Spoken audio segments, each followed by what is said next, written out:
Okay mga bro, medyo matagal-tagal nating di nagamit to kasi simula nung nagbali ako tapos ano pa ba? Nagdabaw ako sa sobrang tagal boy. Kaya sana umi-start.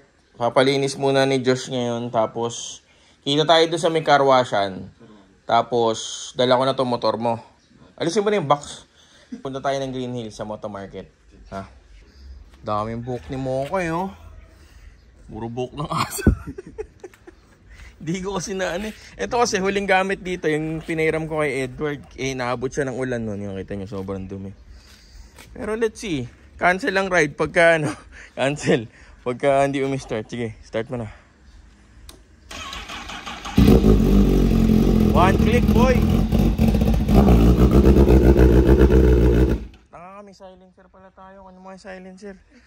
Wala namang silbi yung pinagawa mo silencer. Lagyan natin na silencer para ano.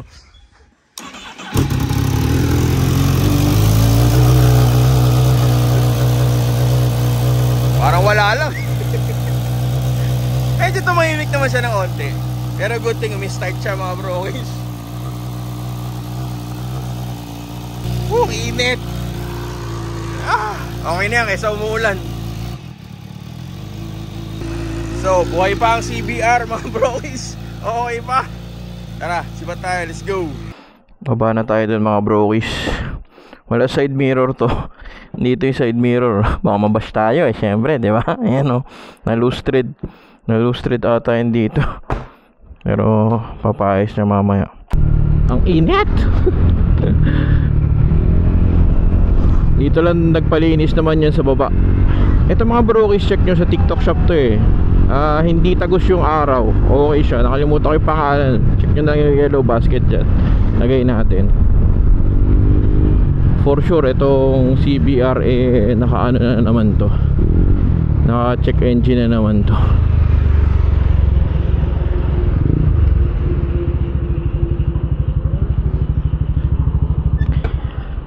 Nakakatamad mag big bike. Ang daan natin Green Hills tayo ah. Ayaw mo naman, hindi naman, chill lang tayo. Paayos mo na. Ano yung lustred ba yung kabila? Napaayos mo na yan. Mainit ang side mirror boy. Tara. So ngayon mga bro, pupunta tayo ng Green Hills.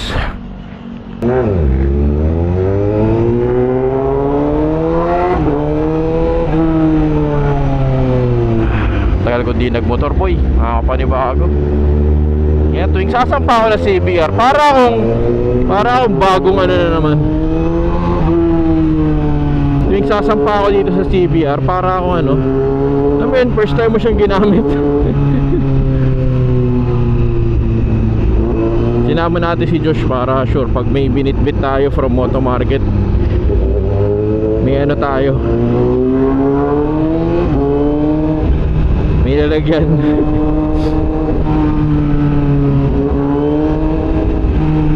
Wow!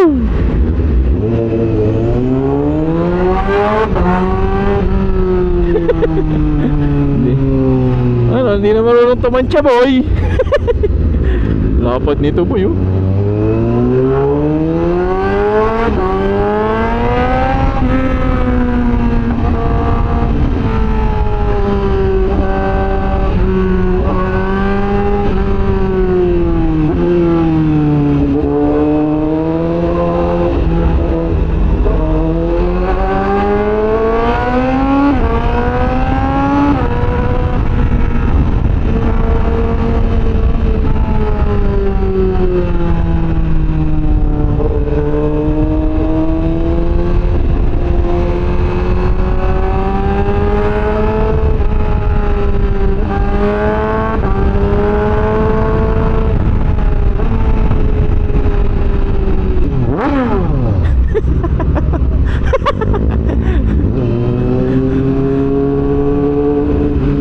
Laking bulas ito ni Joshua, parang di bagay sa kanya yung Aerox eh.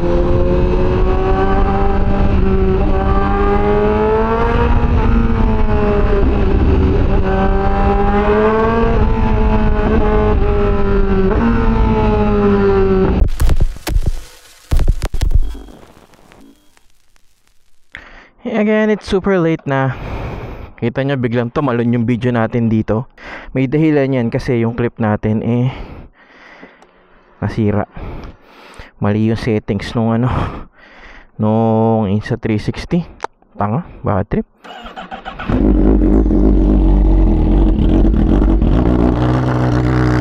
Masik. Sakit. Ang init. So mali yung settings nung Insta360 natin, no? Sobrang tanga. Sobrang haba nung vlog ko mga brokies. Medyo maayos yung topic natin kahit pa paano. Dali. Patip.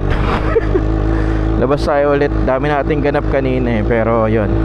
Samahan nyo ako. Punta lang tayo dyan sa may parang ginawang tindahan yung mga tita ko, pinsa ko dyan sa may Marikina Bisitahin lang natin. Nagbebenta sila doon ng sotanghon ba? Tsaka yung bato ba yun? Hindi ko alam. Bato na kinakain Tara, let's go. So alam niyo naman mga brokies, for the past few weeks sobrang toxic sa social media, no? Parang nakakaumay. Kaya kung mapapansin nyo, talagang medyo laylo tayo sa upload. Well, tamad din naman talaga ako. Siya na yun, no? Basta, medyo naumay ako. Ayaw ko lang makisaw-saw. Hindi naman tayo pang ganun no? Pero like a week nung nangyayari yung mga eksena na yan, nagsimba ako. Nagsisimba tayo, no? Alam mo naman yan. Yung diniscuss nila doon, super related sa kaganapan dyan. Mga eksena natin nung last time. Sobrang viral na, di ba? Pero ito nilabas nila doon, di ko alam kung verse 2 or what. Nakalagay dito, flash na natin sa screen dyan. Real success in life is found in being faithful to God's calling, not in seeking approval from the world. Gets nyo? Super basic, di ba? Basic siya pero tatamaan ka, di ba? Real success daw kung mag-focus ka dun sa calling ni God, no? For me, sa totoo lang, di ko alam kung anong calling ko Real shit lang. And probably most of you guys hindi rin alam. Di kayo sure kung anong mga nangyayari, di ba? Which is, I think wala namang problema dun, walang masama. Kasi darating at darating tayo dyan. May mga other topics din na diniscuss na I think related naman dun, na napaka-importante. I think bagay na bagay ito sa mga content creator. Sabi dito, danger of public attention. Ngayon kung ikaw papasok sa social media, so halo-halo na yung tao dyan. Lahat may opinion dyan. Kung mapapansin nyo, kahit sa mga nagva-viral na videos and all, more on fault finding na lagi Saan ka nagkamali, tas papalakihin ng papalakihin. Ngayon, dapat ikaw ready ka sa mga ganyang eksena. Yung mababash ka,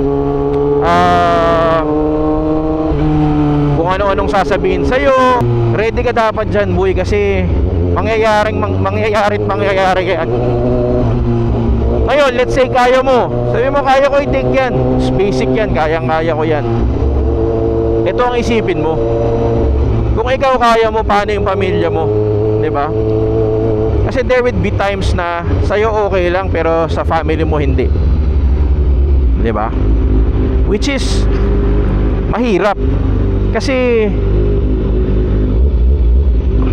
pulis pa tong nakasundang ko.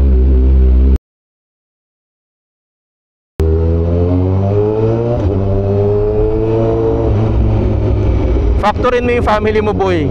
Kasi kung ikaw okay lang sa'yo, isipin mo kung yung kung yung nanay mo, tatay mo nakakabasa ng mga kung ano-anong comment dyan. Kawawa. Tangina, saan ba to? Hindi ko na matandaan.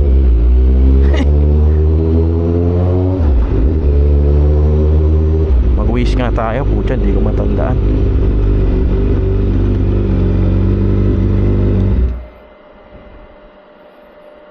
Kasi ako sa totoo lang, napakarami kong bidyong malala dati na wala akong pakialam, boy, anong sabihin nyo dyan, bahala kayo dyan, basta ako upload ko, trip ko. Ganun ako diba? Kasi so sino ba kayo? Hindi naman importante yung opinion nyo sa akin Pero kung sa akin, kung natitake ko siya, nakikita ko sila daddy na bad trip, nanay ko nai-stress sa mga comments, na sa katagalan naiisip ko, kutya, hindi siya healthy, no? Hindi siya healthy, tsaka pangit din yung parang maraming galit sa'yo. Di ba kahit sabihin mong sus walang silbi yan, wag mo isipin yan and all, iba pa rin siya. Kaya dapat talaga isip-isip ka ng matindi boy kung anong gagawin mo sa mga ganyang bagay. Sobrang hassle, sobrang hirap niyan sa pamilya mo. Kung wala ka naman pamilya, okay lang yan, di ba? But I'm sure you're getting my point, right? Ang inasang ba ito dito? Ito dito.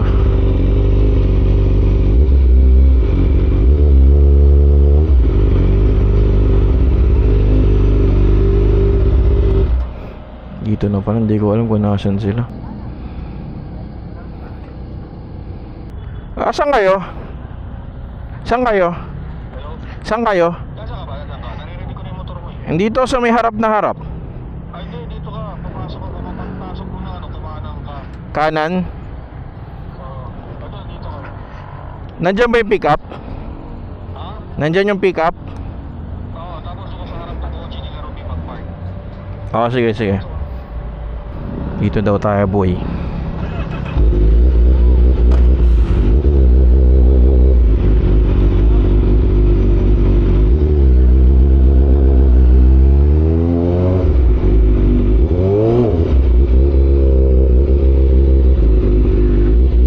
Wow!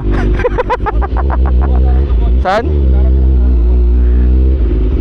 May permit ba kayo? May permit to? Oo, 29,000. Ba't ang haba ng kuko nung ano nyo? Ay, paano ako nakukuha? Paano ko makakain ng kuko yung ano? Hoy, kumain ka kung sa tanghon? Oo, gugutom ako. May soft drinks kayo? Oo, meron. So punta kayo dito mga brokies. Nag-vlog lang ako kasi pasalamat sila. Nasira yung clip ko kanina. Anong pangalan nito? Everlasting Kitchen. Oh, ito mo. May sotanghon sila with ice gulaman. Adobong bato? Ano to adobong bato? Pinapapak ba to? May kanin? Ang ganda ng talo ng ano nyo. Biglang ano Pinoy tas biglang naging Mexican ano? Cheesy nachos. Punta kayo dito mga bro kasi Everlasting Kitchen. Everlasting kasi ano yan, pangalan ng beer house namin dati. Balik ako later, mamaya tayo magkwentuhan. Sobrang ganda ng topic natin kanina. Minsan na lang ako mag-vlog, nasira pa. Kunyemas talaga. Uy, laki naman yan. Merong May maalala ka dyan pag may gulaman na ano. Ganito ba talaga kalaki to? Vlogger lang ako. Lagi ganyan talaga yung size. Ganun ng laki nila, parang milk tea. 30 pesos yan. 30 pesos? Ang mahal. Diba? Mura yan Ito yung sotanghon overload nila. Sama natin si Diwata. Tikman natin boy natin. Ano ba to? Chili sauce? Hindi, masarap masarap. In fairness, syempre kamag-anak natin yan. Hindi naman natin pwede sabihin di masarap. Pero masarap kasi ito yung ano uso sa Antipolo dati. ito mga brokies yung hinahain kasi sa amin pag may patay. Masarap.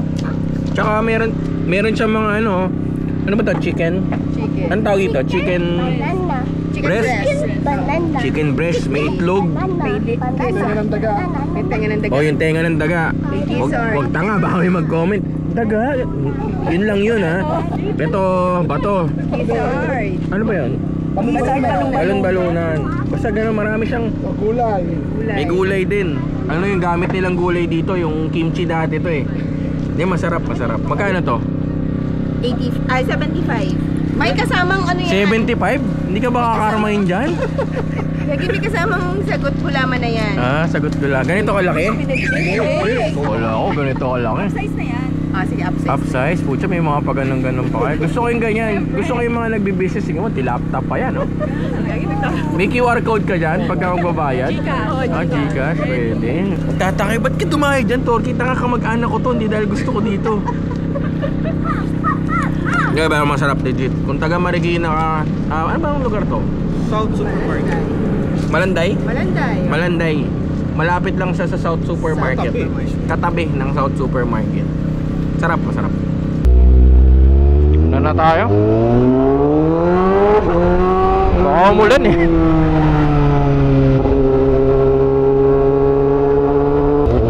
kasi sabi ko nga pupunta tayo ng Moto Market Green Hills. Nag-live tayo doon, tapos chinek natin yung mga available items for sale. So labas natin dyan. So mga bro, nandito tayo ngayon sa Moto Market Green Hills. Kasama natin Sir Jeff. Meron silang flash sale, karamihan mga Dainese stuff. So ikutan natin to ngayon. It's a Thursday today. Basta up until May 25, Sunday. Ito sir, meron tayong available na smart jacket on 50% off na yung discount niya.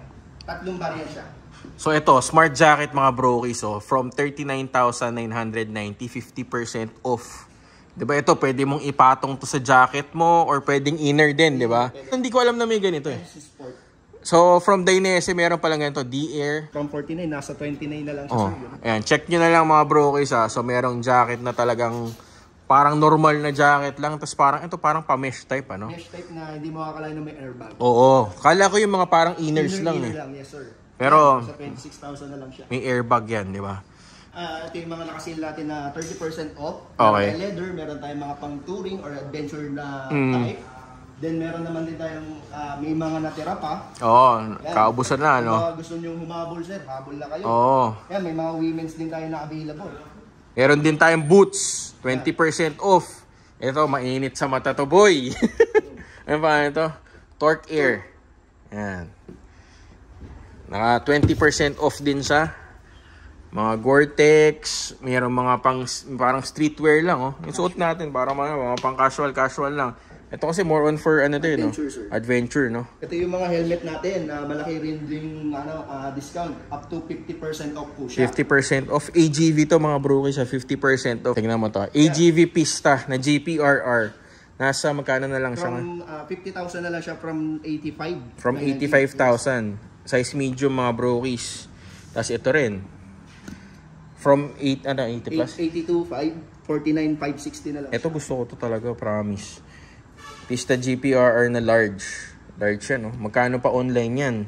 Makukuha mo dito 49 lang, brand new pa. Sports modular na lightweight siya. Oo. Kahit sinabi natin na modular, expect natin kasi pagka modular, may kabigatan. Unlike nito, si AGB Sports Modular, napaka lightweight niya. Full 100% carbon po siya.